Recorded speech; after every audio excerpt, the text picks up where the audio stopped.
அப்போ இது யாருக்கு பாதிப்பு அப்படின்னா ஏழை மக்கள், கிராமத்து மக்களுக்கு அந்த உதவிகள் கிடைக்காம போயிடும். வந்து இந்த நரம்பு சம்பந்தப்பட்ட சிகிச்சை வரணும்னா ஒரு சென்னைக்கு பயணமாகணும்.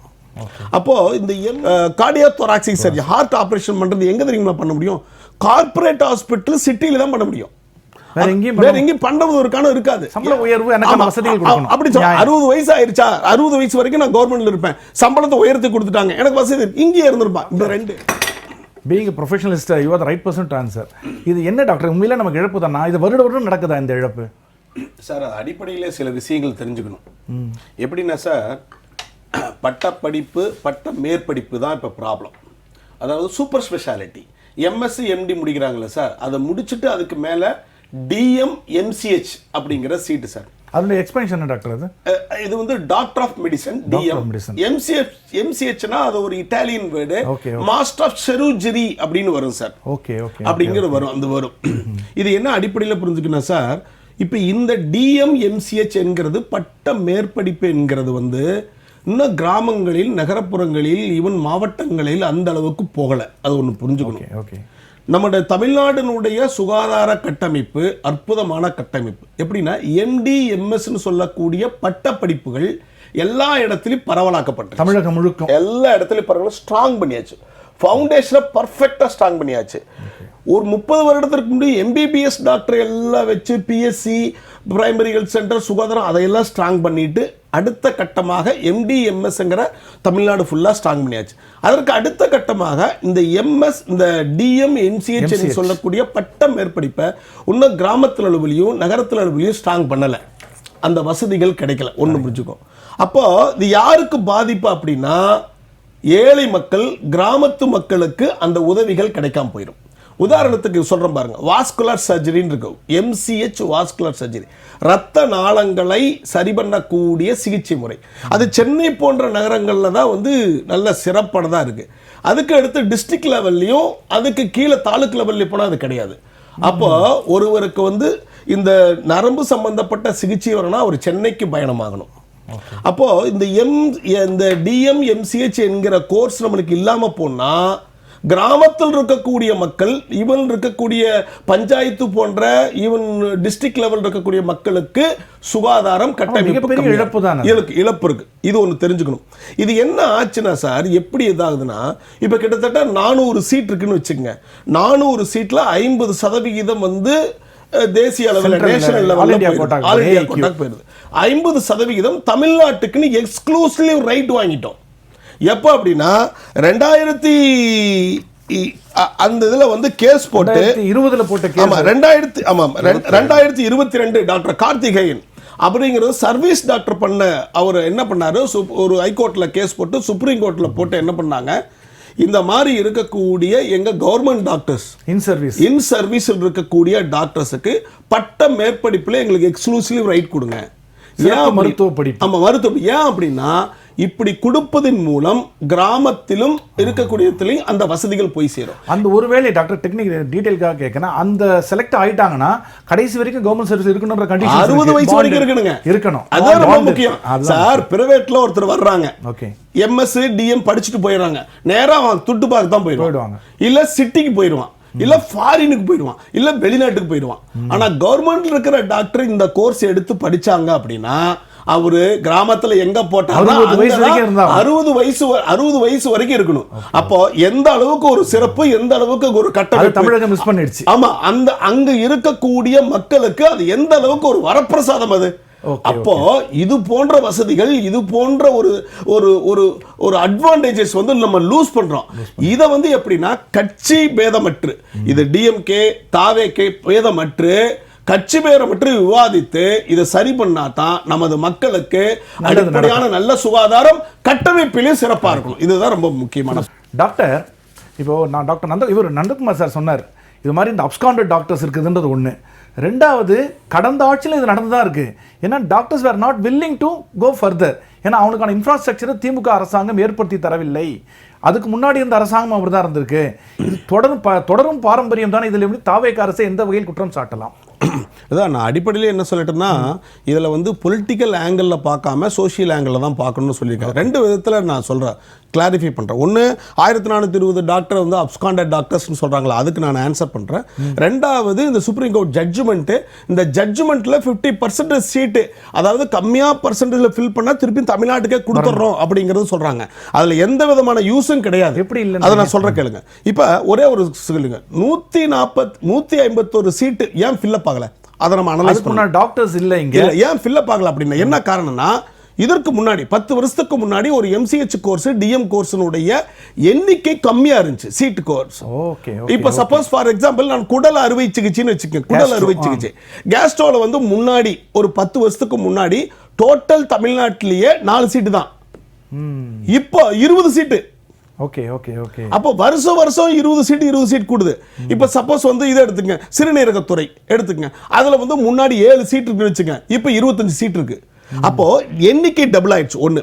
ரெண்டாவது இன்னொரு விஷயம் என்னன்னா, இந்த இன் சர்வீஸ் டாக்டர்ஸுக்கு இந்த மாதிரி MCH சீட் எடுக்கும்போது என்னன்னா, அதற்கான போஸ்டிங்ஸ் உருவாக்கலைங்க கவர்மெண்ட்ல, அரசாங்கம் உருவாக்கல. இது ரெண்டாவது பார்க்கணும். ஏன் அப்படின்னா எல்லா போஸ்டிங்ஸ் MD MSக்கான போஸ்டிங்ஸ் தான் இருக்குது.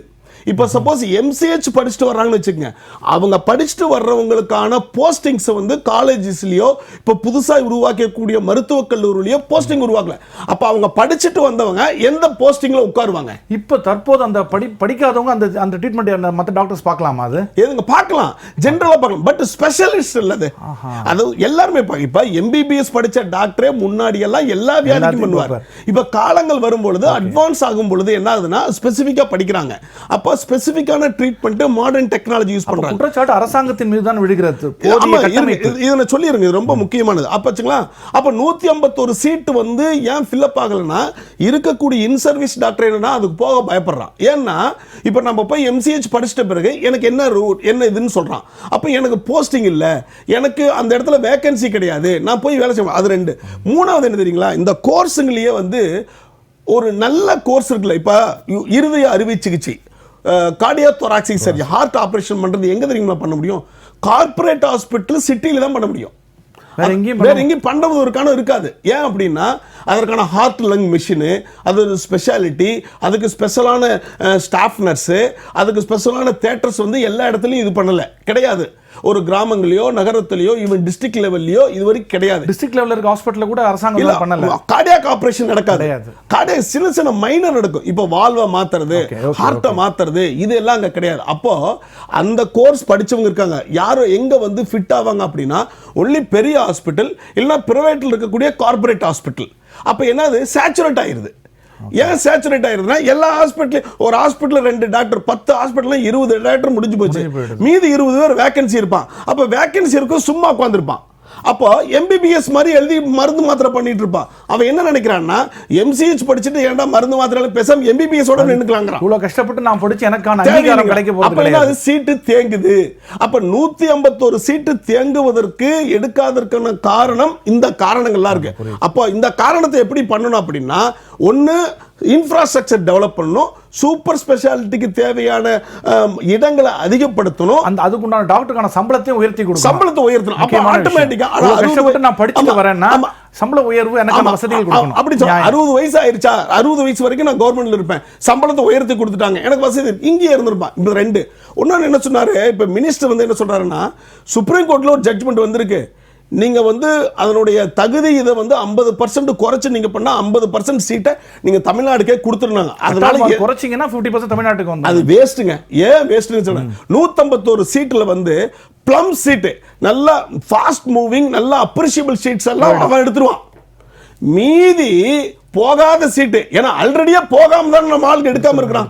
நம்ம டாக்டர்ஸ் வந்து 151 சீட்டு வேக்கன்ட் பண்ணதுக்கு வந்து அதுக்கான எங்ககிட்ட வந்து எந்த விதமான வசதி இல்ல, இது இல்ல, வாய்ப்பு இல்ல. காரணம் அதுதான். அப்படி அப்ப திருப்பி அதுதான் இல்லைன்னா டாக்டர்ஸ் ஏன் எடுக்காம இருக்காங்க. அப்போ கழிச்சு கட்டி எல்லாமே பண்ணி மீதி இருக்கக்கூடிய ஒரு 50 சீட்டு வந்துச்சுன்னா அதை யாருமே எடுக்க மாட்டாங்க. அப்ப பர்பஸ் பாத்தீங்கன்னா, சுப்ரீம் கோர்ட் ஜட்ஜ்மெண்ட்ல கொடுத்திருக்கக்கூடிய 150 சீட்ல 50% குறைச்சிட்டு மீதி 50% சீட் உங்களுக்கு தர்ற அப்படின்னா, அதுல வரக்கூடிய சீட்டுகள் எல்லாமே ஆல்ரெடி எடுக்காம இந்த நம்ம கட் ஆஃப் மார்க் குறையுதுன்னு போது சில மருத்துவர்களுக்கு வாய்ப்புகள் அதுதான் சார். கட் ஆஃப் மார்க் குறையும் போது நல்ல சீட்டுகளை எடுத்துருவாங்க ஆல் இந்தியா கோட்டாலேயே. இப்ப உதாரணத்துக்கு புரியுது, சார் கேஸ்ட்ரோஎன்ட்ராலஜி குடல் அறுவை சிகிச்சை ஒரு சீட் இருக்குது. இறுதி ஸ்பெஷாலிட்டில என்ன சார் நல்ல சீட் சார்? ஆமா சார், அதுதான் எல்லாமே நல்ல சீட் இல்ல எல்லாமே நல்ல சீட் சார். அதற்கான ஃபெசிலிட்டிஸ் இல்ல. இப்ப கார்டியோதொராசிக் சர்ஜரி அந்த சீட் எடுக்கிறதுக்கான டாக்டர்ஸ் விருப்பப்பட மாட்டாங்க. ஏன்னா அதை எடுத்துட்டாங்கன்னா சிட்டியில மட்டும் தான் இருக்கணும். அது இருக்கக்கூடிய ஒரு 2-3 நடைமுறை சிக்கல்கள், இதெல்லாம் நடைமுறை சிக்கல்கள். அப்ப அவர் அந்த சீட்டை படிச்சுட்டு கிராமத்துல போய் டிஸ்ட்ரிக்ட் ஹாஸ்பிடல்ல ஒண்ணுமே பண்ண முடியாது. அவர் எம்பிபிஎஸ் எழுதக்கூடிய மருந்து மாத்திரை தான் எழுதிட்டு இருப்பாரு. அதனாலதான் அவன் எடுக்க மாட்டேங்கிறாங்க. அப்ப சீட்டு வேக்கன்ட் ஆகுது. புரிஞ்சு வச்சுங்களா? அப்போ 2-3 சீட் இருக்குன்னு வச்சுங்க சார். உதாரணத்துக்கு ஆல் இந்தியா கோட்டால ஒன்னு கேஸ்ட்ரோஎன்ட்ராலஜி இருக்கு, அதை அவன் எடுத்துருவான். அதுக்கு அடுத்த சீட்டு வந்து வேற எதை எடுத்துருவான். இந்த கார்டியோதொராசிக் அவனே எடுக்க மாட்டான். அப்ப எடுக்காத சீட்டை இங்க தள்ளிடுவாங்க. அது குட் ஃபார் நத்திங். அது குட் ஃபார் நத்திங். அதுதான் அங்க இருக்கக்கூடிய நம்ம விஷயம். 50% வந்து நமக்கு வந்தாலும் அது பிரயோஜனம் இல்லை. நான் ஒண்ணு சொல்றேங்க, இவரு நந்தகுமார் சார் ஒட்டுமொத்தமா அப்படி சொல்ற சார். மெடிக்கல் கேபிட்டல் அப்படிங்கிறது வந்து வெளிநாடுகள் இருந்து மற்ற நாடுகள் இருந்து பணம் படைத்தவர்கள் இங்க வர்றாங்க, ஆட்டோமேட்டிக்கா பிரைவேட் ஹாஸ்பிட்டல் போய் வைத்தியம் பண்றாங்க. ஆனா அதே ஈக்குவல் வைத்தியம் அதை விட அதிகமான வால்யூம் வந்து தமிழ்நாட்டில் இருக்கக்கூடிய கவர்மெண்ட் ஹாஸ்பிட்டல் பண்றாங்க. உதாரணம் சொல், ரோபோட்டிக் சர்ஜரி சார். அது அப்போலோ ஹாஸ்பிட்டல் ரோபோ சர்ஜரி இருக்குது. அதே ரோபோட்டிக் சர்ஜரி அதே இது வந்து ஜிஹெச்ல எம்எம்சில வச்சிருக்காங்க. ஒரு ஏழை மற்ற இருக்கக்கூடிய சாதாரண மக்கள் வந்து அவங்க என்ன வைத்தியம் பண்றாங்களோ அதே வைத்தியம் இங்க நடக்குது. அதே மாதிரி கிட்னி டிரான்ஸ்பிளான்ட் நீங்க பிரைவேட் ஹாஸ்பிட்டல் பண்ணக்கூடிய கிட்னி டிரான்ஸ்பிளான்ட்டை விட அதிக எண்ணிக்கை கவர்மெண்ட் ஹாஸ்பிட்டல் நடக்குது. என்ன அப்படின்னா பணம் இருந்தவங்க வந்து நேரா வசதிக்கு தகுந்த மாதிரி ஒரு இதுக்கு தகுந்த தங்களுடைய தகுதிக்கு தகுந்த மாதிரி பிரைவேட் ஹாஸ்பிட்டல் போயிடறாங்களே ஒழிய பிரைவேட் ஹாஸ்பிட்டல் நடக்கக்கூடிய வால்யூமாவத கேஸை விட அதில் இருக்கக்கூடிய தகுதி திறமையை விட கவர்மெண்ட் ஹாஸ்பிட்டல் எல்லா ஹாஸ்பிட்டலையும் நடக்குது. அது ரொம்ப முக்கியம். எல்லா வசதிகளும் இருக்குது. அது அந்த இந்த கேள்வி கேட்கும்போது அப்படி இருக்கும் பொழுது இத்தனை மருத்துவ உயர் சிறப்பு விட திருப்பி அனுப்ப வேண்டிய நெசசிட்டி ஏன் ஏற்படுதுன்றது ஏன் வந்து 181 சீட்டு வேக்கன்ட் ஆகுது. அப்ப இங்க இருக்கக்கூடிய மருத்துவர்களுடைய என்ன பிரச்சனை, அங்க என்ன லேக்குனா இருக்குது. அப்ப போஸ்ட் கிரியேட் பண்றது, சம்பளத்தை அதிகப்படுத்தி கொடுக்கிறது, இன்ஃப்ராஸ்ட்ரக்சர்ஸ் இன்னும் கொண்டு, அதாவது சூப்பர் ஸ்பெஷாலிட்டி ஸ்ட்ரக்சர்ஸ் இன்னும் அங்க. அவருடைய ஆதங்கம் எங்க வந்ததுன்னா திமுக அரசுக்கு இந்த உரிமை மாநில உரிமை விட்டு கொடுத்தோம் பயப்படுறான்னு சித்தார்த்த சொன்னதுக்கும் அதுல இருந்து அவர் என்ன சொல்றாரு, தமிழ்நாட்டில் இவ்வளவு விஷயங்கள் இருக்கும் பொழுது ஏன் நீங்கள் இந்த 151 சீட்டை விட்டு கொடுத்துட்டீங்கறத கேள்வி.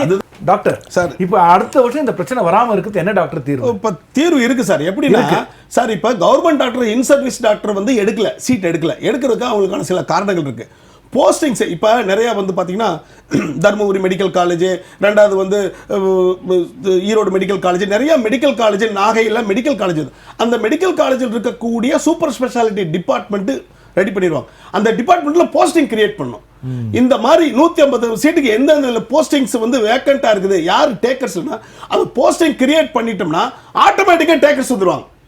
பட் இப்ப படிக்கிறவங்க முடிச்சிட்டு வரதுக்கு இன்னும் ஒரு 3-4 வருடங்கள் ஆகும். இல்ல, இப்ப வந்து புதுசா எம்எஸ் படிச்செல்லாம் இருக்காங்க, அவங்க ரெடியா இருப்பாங்க சார். எம்எஸ் எம்டி படிச்சு கவர்மெண்ட்ல ஒர்க் பண்ணிட்டு இருக்கிற டாக்டர், எம்சிஹெச் படிச்சு வேற டிஎம் படிச்சு அதே மெடிக்கல் காலேஜ் இருக்கக்கூடிய போஸ்டிங்ஸ் இருந்தா அதை எடுத்து டிபார்ட்மெண்ட்டை டெவலப் பண்ணிடுவாங்க.